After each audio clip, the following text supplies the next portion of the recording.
नमस्ते। पोर्तुगीज व्याकरण पाठशालामा तपाईलाई स्वागत छ। आजको कक्षा एक्सेन्ट्स अर्थात् उच्चारणसँग सम्बन्धित हुनेछ।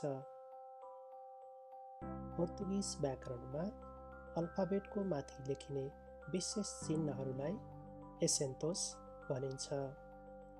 यी चिन्हको उपस्थितिले अल्फाबेटको उच्चारणमा भिन्नता ल्याउँछ। पोर्तुगीज व्याकरणमा 4 किसिमका उच्चारण हुन्छन्।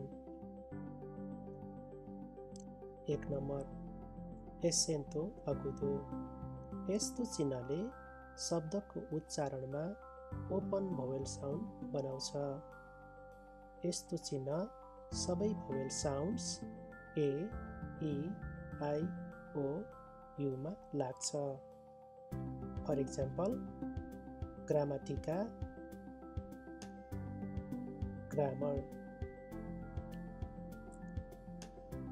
डिक्सनारियो, डिक्सनरी।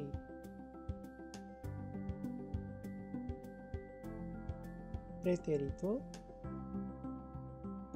पास्ट। सेलेब्र, फेमस। लिक्विडो, लिक्विड। Possible, likely. हिस्टोरिया, हिस्ट्री। अपोइस, आफ्टर। 2 नम्बर सर्कमफ्लेक्सो। यस्तो चिन्हले शब्दको उच्चारणमा क्लोज भोवेल साउन्ड बनाउँछ। यस्तो चिन्ह ए, ई र ओमा मात्र लाग्छ। फर इक्जाम्पल क्यानोनी, कानोन।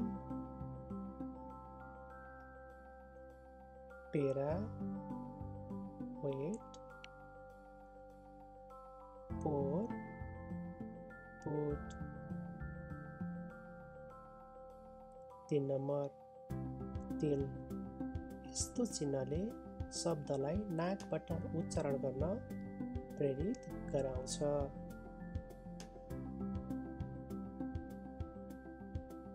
पोर्तुगीज व्याकरणमा यस्तो चिन्ह ए र ओ को माथि मात्र लाग्दछ।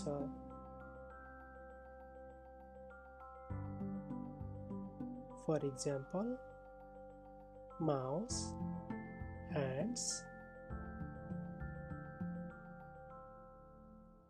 इरमाउस, ब्रदर्स।